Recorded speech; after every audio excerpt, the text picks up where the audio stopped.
Siang ini mungkin praktikum daring terakhir ya. Jadi beberapa perubahan rencana sebetulnya dari skenario awal untuk kegiatan Anda belajar di semester 5.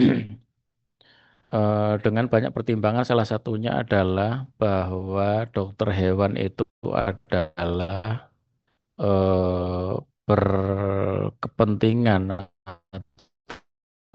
mempunyai kompetensi yang khusus terkait dengan animal welfare. Oleh karena itu, saya sebagai PJMK mengambil keputusan untuk merubah rencana kegiatan Anda dalam proses belajar diagnosa klinik tadi itu. Sehingga dari awal saya sudah mencoba untuk mengenalkan bagaimana caranya Anda mengenali rasa nyeri pada baik itu anjing kucing, baik itu pada hewan besar ya, terutama ternak kuda juga demikian sama. Ya, nanti sebetulnya ada yang lain nanti di mengenal atau memeriksa rasa nyeri pada hewan laboratorium terutama nanti karena itu bagian dari kompetensi kita juga otoritas dokter hewan. Ya.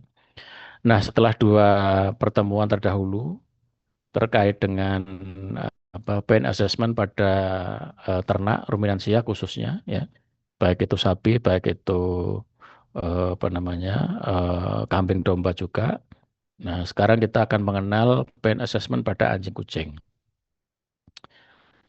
Beberapa proses ke depan nanti Anda akan memperdalam itu dan kemudian bagaimana cara mengendalikan rasa nyeri tadi itu. Ada banyak hal nanti terkait baik itu nyeri yang akan Anda temukan secara sengaja ya dari proses-proses tindakan yang kita lakukan, misalnya bedah gitu kan. Jadi pasti ada rasa nyeri itu dan Anda harus tahu dan kemudian Anda kendalikan.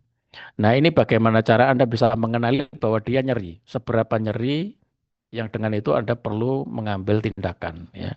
Nah, ini sudah kita kenalkan di semester 5 ya. Jadi pain assessment pada anjing dan kucing. Latar belakangnya jadi ada nyeri adalah pengalaman sensorik dan emosional ya. Baik itu manusia, baik hewan sama saja ya.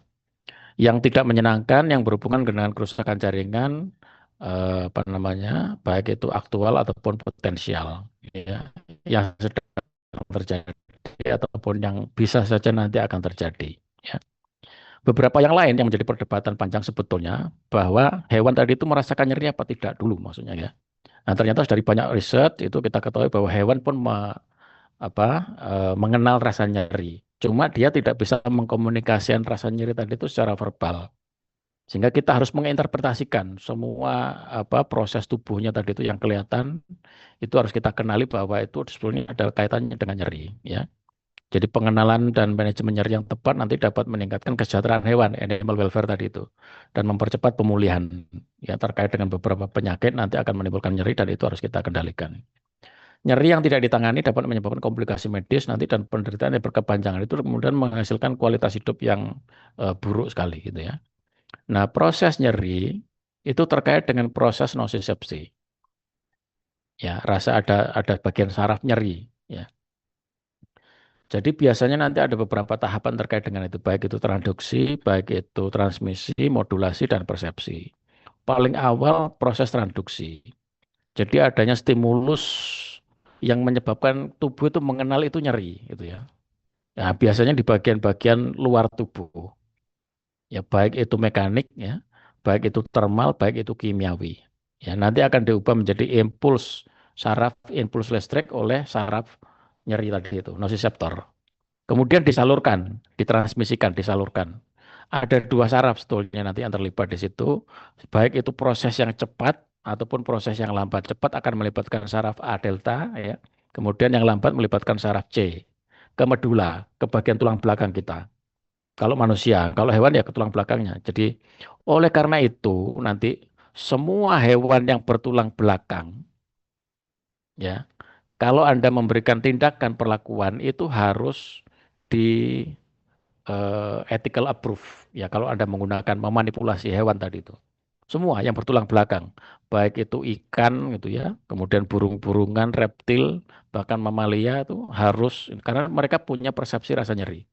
Melibatkan ini tadi, melibatkan serabut saraf A delta yang cepat, kemudian serabut saraf C yang semuanya akan ditransmisikan ke medula spinalis. Di sana ada bagian ya di bagian cornua dorsalis media itu ada proses yang nanti dimodulasi itu diperbanyak ditingkatkan. Sensor yang tertangkap tadi itu disalurkan ke situ ditingkatkan, kemudian nanti akan disalurkan ke persepsi yang di otak, di korteks cerebri tadi itu, yang kemudian dikenali sebagai pengalaman nyeri. Nah itu. Jadi kalau tidak dia tidak pernah merasakan nyeri tadi itu. Seperti karena proses itu belum berkembang misalkan pada bayi belum belum berkembang sehingga dia kebentur apa yang tidak terasa apa-apa gitu ya. Tapi begitu saraf sudah berkembang di tingkat umur yang lebih lanjut nanti kemudian persepsi nyeri tadi itu muncul. Ya. Nah, ini jalurnya tadi ya, ada persepsi, ada transmisinya disalurkan ke dorsal apa namanya corticalis, spinal cord. Ini prosesnya tadi cerita saja yang melibatkan apa namanya eh, bahan-bahan tadi itu yang supaya bisa kemudian apa namanya stimulasi. Nah, itu. Pro-nociceptif yang bisa meningkatkan nyeri, ada yang anti-nociceptif yang mengurangi nyeri.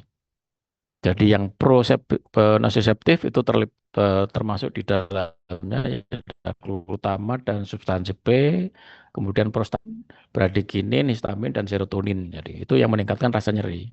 Oleh karena itu dalam proses keradangan misalkan radang, ya, inflamasi, itu melibatkan prostaglandin sehingga pasti nyeri. Ya, jadi radang itu adalah itu defaultnya prostaglandin. Nah, sehingga kita harus mengendalikan prostaglandin. Nanti beberapa obat tadi itu bisa menekan atau menghambat terbentuknya prostaglandin sehingga rasa nyeri itu tidak ada atau dikurangi ya. Jadi kemudian yang anti nociceptif atau mengurangi nyeri tadi terkait dengan itu adalah endorfin atau enkafalin, kemudian GABA ya, gamma aminobutyric acid dan norepinefrin dan serotonin ya.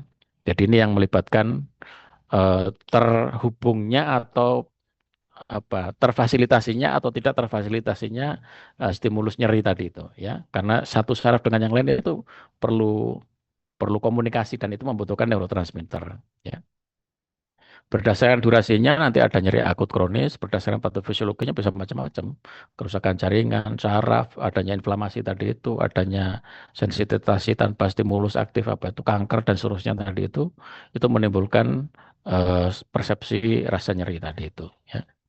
Nah, kenapa ini penting? Satu terkait dengan yang utama dari otoritas Anda, kompetensi utama Anda, dokter hewan tadi itu terkait dengan animal welfare, yaitu mengurangi rasa nyeri, ya mengurangi penderitaan dan stres akibat rasa nyeri tadi itu. Kemudian tujuan yang lain adalah untuk mempercepat pemulihan, ya, mencegah penyakit kronis, untuk standar etika, jadi karena ini kewajiban kita sebagai dokter hewan, kemudian meningkatkan outcome klinis supaya pasien ya segera sembuh nanti, segera membaik setelah berbagai tindakan yang kita lakukan secara medis tadi itu. Tantangan dalam pain assessment ya biasanya yang Anda harus camkan hewan tadi itu bisa menyembunyikan rasa nyeri sebagai mekanisme survival ya. Karena sebagai pemburu kucing misalkan, dia tidak ingin terlihat lemah. Sehingga biasanya dia kalau dia sakit, ya nyeri, maksudnya nyeri, dia pasti akan sembunyi dulu.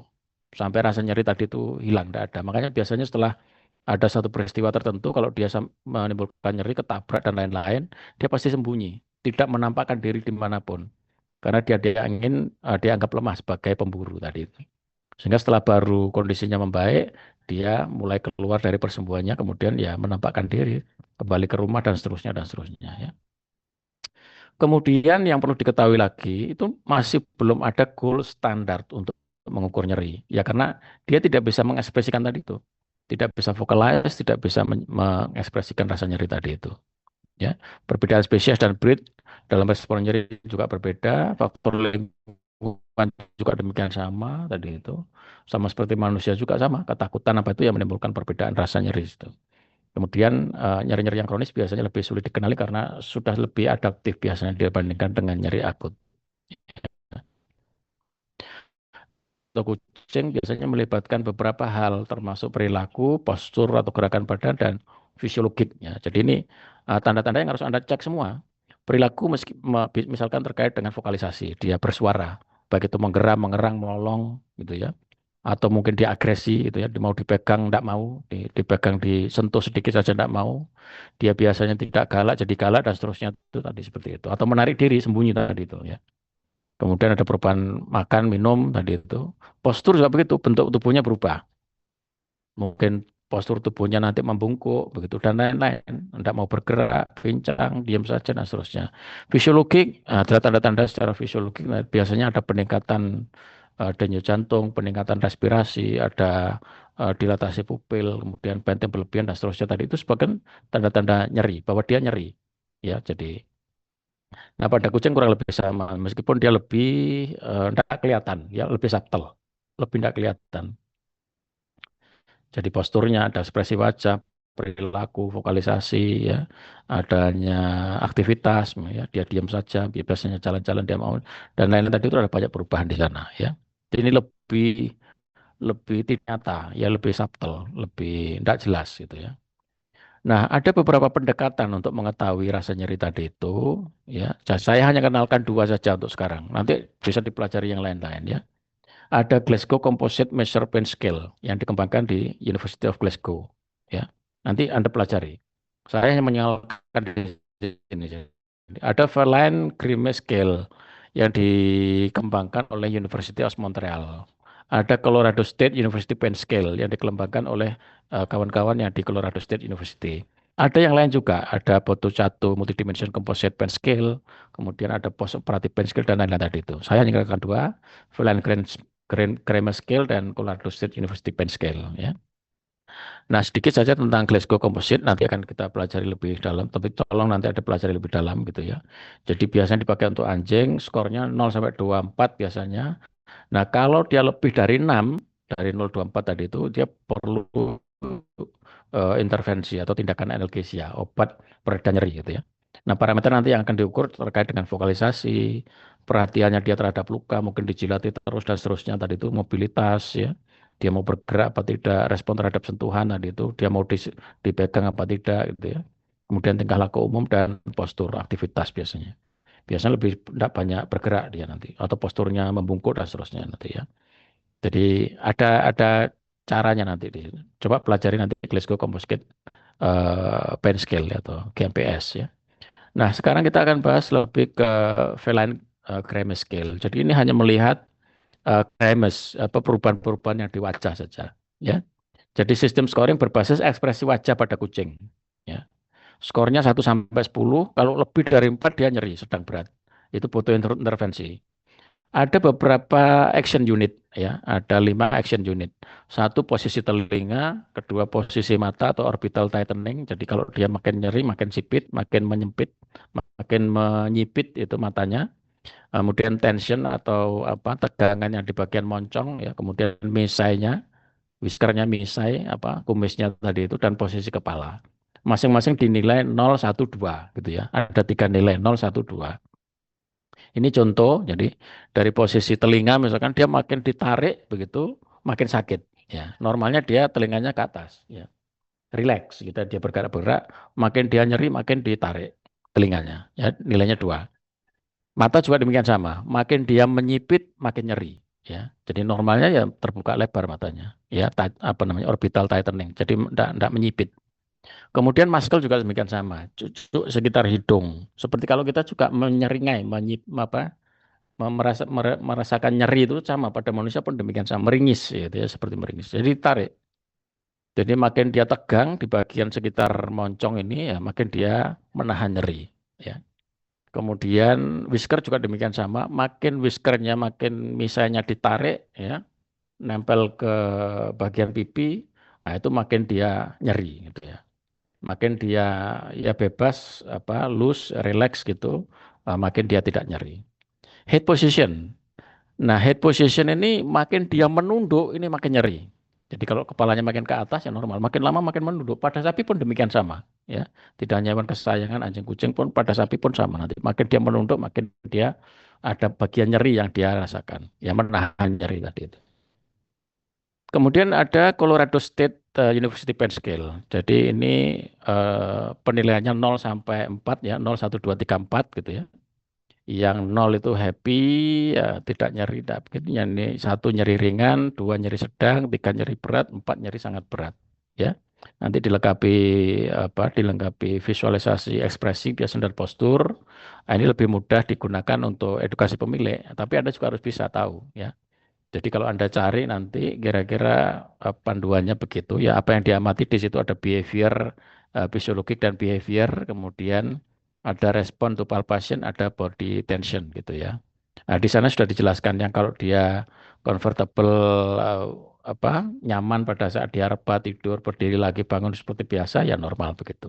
Makin dia nyeri, makin dia tidak mau bangun bahkan geletak tubuhnya tertidur rebah miring gitu ya, rekomendasi lateral dan seterusnya terkait dengan dia tidak mau dipegang dan ini banyak hal ya itu yang bisa Anda baca di bagian ini nanti berkaitan dengan itu Anda bisa latihan ya bagaimana untuk menilai kondisi atau tingkat nyeri pada baik itu kucing baik itu anjing ini nanti ada latihannya.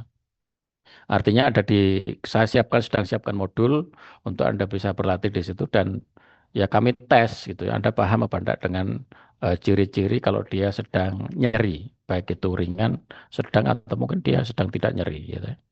Nah, kesimpulannya adalah nyeri adalah pengalaman kompleks yang melibatkan sistem saraf periferi dan sentral dari itu sampai ke otak. Kemudian rekognisi nyeri pada hewan itu butuh observasi yang cermat ya supaya Anda kenal betul dan sedini mungkin Anda mengenali rasa nyeri. Sebelum sampai dia nyeri yang berat itu Anda sudah kenal bahwa dia nyeri. Nah, yang dengan itu Anda akan tentukan apakah dia butuh intervensi analgesik atau tidak. Gitu.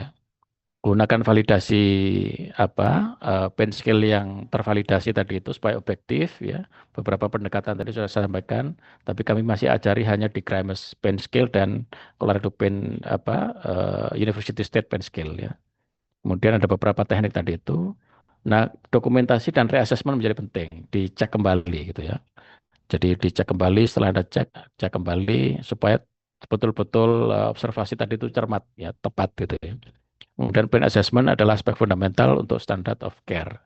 Jadi terutama nanti yang terjun ke dunia praktisi ya, terlibat langsung dengan hewan tadi itu sudah tahu. Meskipun nanti yang di lab juga ada pelajaran sendiri untuk mengenal nyeri nanti sana. Ya sehingga harus dilakukan tindakan apakah nyeri tadi itu terkait dengan proses-proses riset atau tidak. Jadi, nah itu Anda sudah tahu dari dini, dari yang paling awal. Ya. Nanti Anda bisa baca di beberapa hal ini. Jadi kami mendorong Anda untuk mulai memahami dan mengendalikan nyeri pada hewan-hewan yang memang menjadi tugas dan tanggung jawab kita nanti. Ya. Saya rasa itu nanti silakan ditunggu modul praktikumnya. Kemudian dipelajari bahan ini nanti ada banyak latihannya di situ pun menjadi latihan dan tes-tesan nanti di modul praktikum. Ada yang ditanyakan sambil saya coba share dulu presensinya.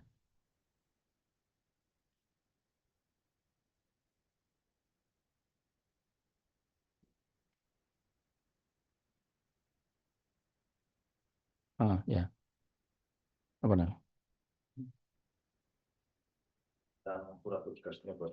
Oh besok ya. Wes ditanam Bu Der. Wes ya wes kasih. Ya, sudah ya.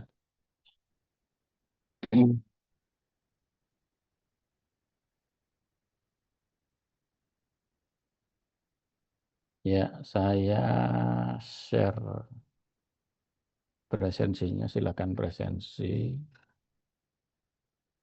Kemudian ditunggu, nanti saya berikan informasi lebih lanjutnya, ditunggu modul praktikumnya. Sedang saya siapkan ini karena topiknya baru, Mas.